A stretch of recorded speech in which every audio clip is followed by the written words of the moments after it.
and we are ready to go. Congresswoman. Well, thank you very much for joining us. Titus, I represent this district in Congress, and I'm so delighted to be here with Olivia Diaz and our Assemblyman Edgar Flores, who do so much to represent this district partners in using the federal funding to help us at the state level to work with them. Also, Angelina is here representing some of the young organizations that are so interested and so involved in climate change. Polling, you find that the issue young people care the most about is climate change. So, because it is their future, it is their planet. But it's interesting to look at how climate change affects their education, where they live, their health future because of the jobs that become available, and just their quality of life. You got that from them, but it really is striking. So it's great to have an event like that, bring it to other people's attention. So thank you for including me. Inflation Reduction Act, it is a major piece of legislation. It includes there and some measures to bring down the cost of drugs. But as important or more important, it's the most investment in the climate change ever seen from the federal government.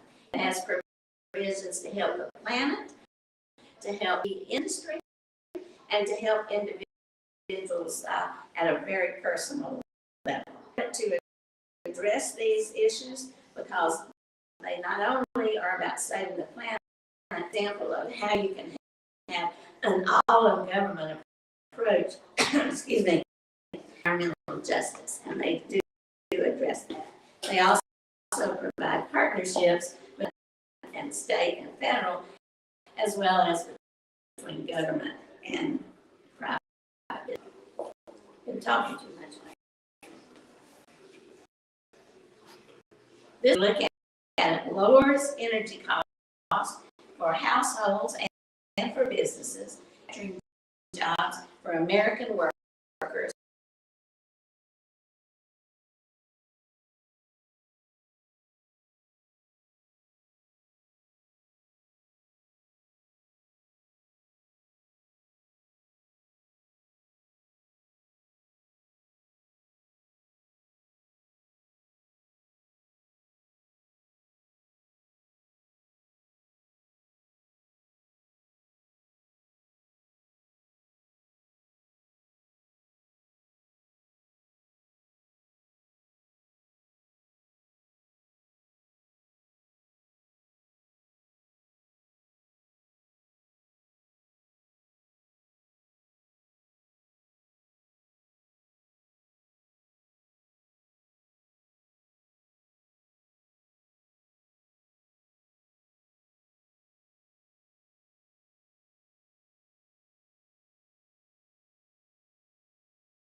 $7,000 and $4,000 for a used vehicle.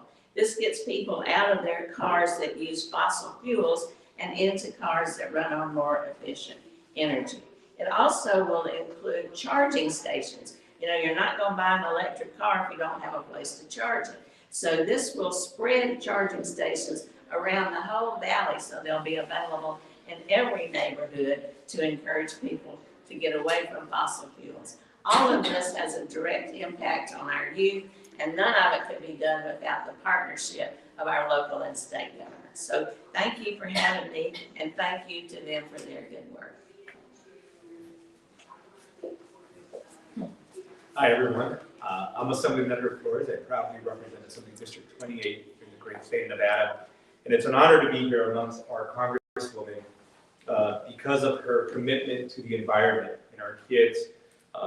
Her entire career that I've known of her, she's been devoted to really improving those two very important aspects and really investing in our community and ensuring that we have a better tomorrow. I've devoted my entire life, over 17 years of working with youth.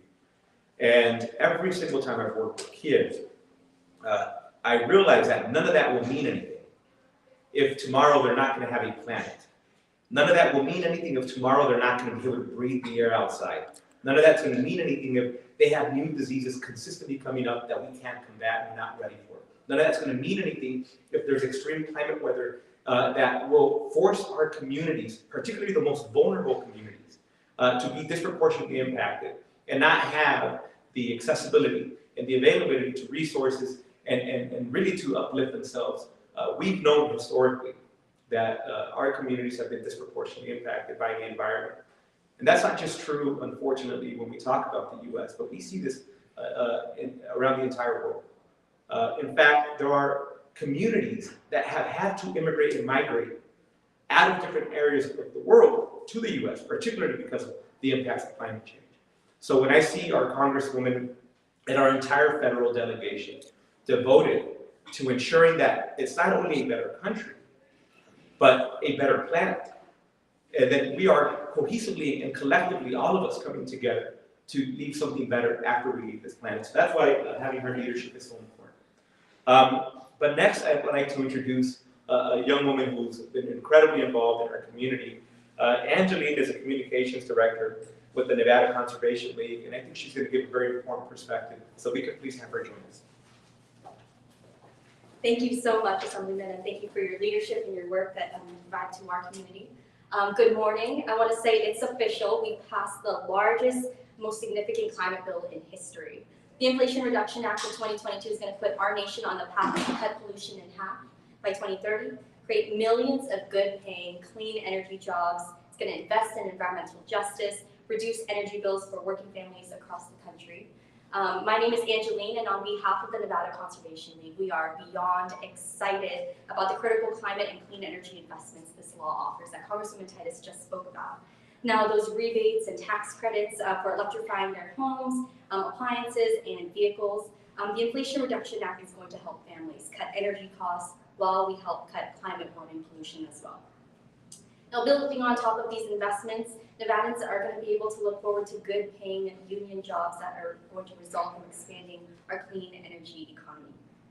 And the $369 billion climate and clean energy investments from this law is going to add national leadership and funding that's going to bolster investments Nevada has already made in our state's clean energy economy. Now, this is a big deal, especially for young people who are going to inherit this earth after our leaders leave it behind. Now, climate change is the greatest threat facing the world's children and young people.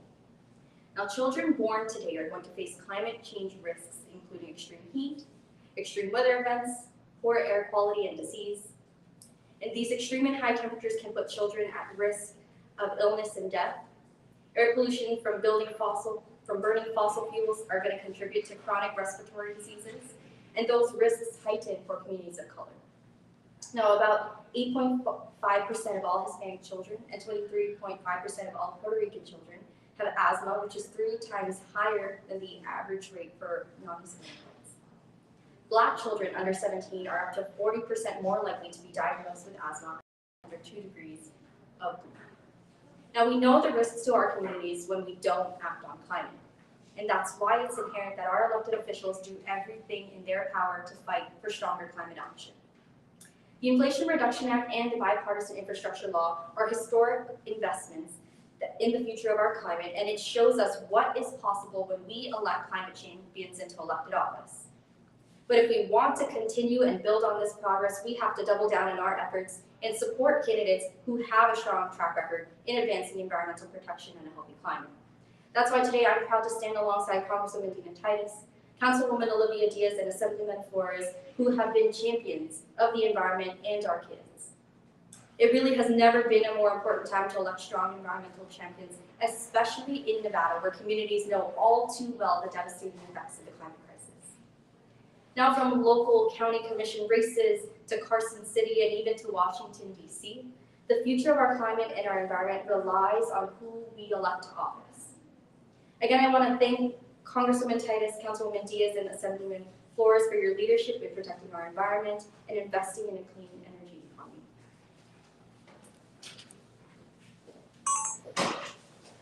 And next, I'd like to introduce our Councilwoman Olivia Diaz, who I had the honor of serving in the Nevada State Legislature alongside of, and I know she's a champion of green energy here and really moving that forward.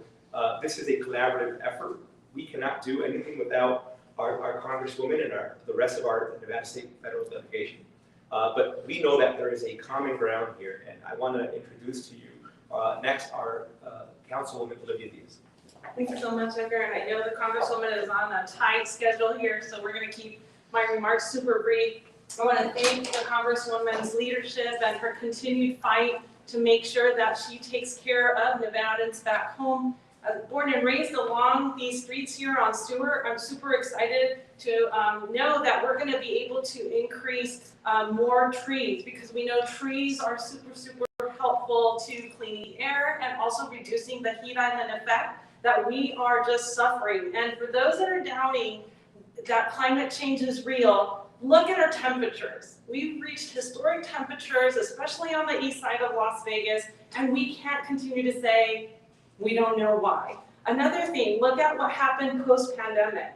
A lot of people researched when there was a lull in us getting behind our vehicles and using fossil, our Earth was able to heal faster than any other time in, I think, our Earth's history. So we do have to recognize that there's so much that we still need to do as a community to help our Earth, to take care of our Earth and our resources so that we can afford our young folks like my intern here, Doris, an amazing future in Las Vegas and all of Clark County. And so as a former school educator, I have seen so many more children impacted with respiratory issues because of the air quality. And I think that we need to be doing more to make sure that all of our children, regardless of where they live in the county, are protected, and we're doing our due diligence to make sure that they are not susceptible to more asthma or to disparate impacts on their health. Also, I'm very proud that at the City of Las Vegas, we took very concerted efforts to rebuild, and I know that we're in the process of building an adjacent building, and we're going to make sure it's LEED efficient and energy efficient, because that should be a priority. But it shouldn't just be something that we are afforded to as we work in City Hall. It should be something that the rest of my constituents can also benefit from. Therefore, the Inflation Reduction Act is giving everyone an opportunity to have that opportunity to get financial means by which they can also be part of the solution, because sometimes we can't if we don't have those financial resources. And so I just want to say how proud I am to continue to stand by Congresswoman Titus, who has been a through and through champion of environmental protection and also of us Nevadans in DC, making sure that we are provided resources, that we're looking out for each other, and that we're going to be on a sustained pathway for economic prosperity. And these LEED and these green jobs, energy efficient jobs, mean economic prosperity for our future youth, who I know are just chomping at the bit to have these amazing jobs of tomorrow. So thank you so much, Congresswoman Titus, and it's always a pleasure to be here standing by our community and making sure that we are making informed, educated decisions.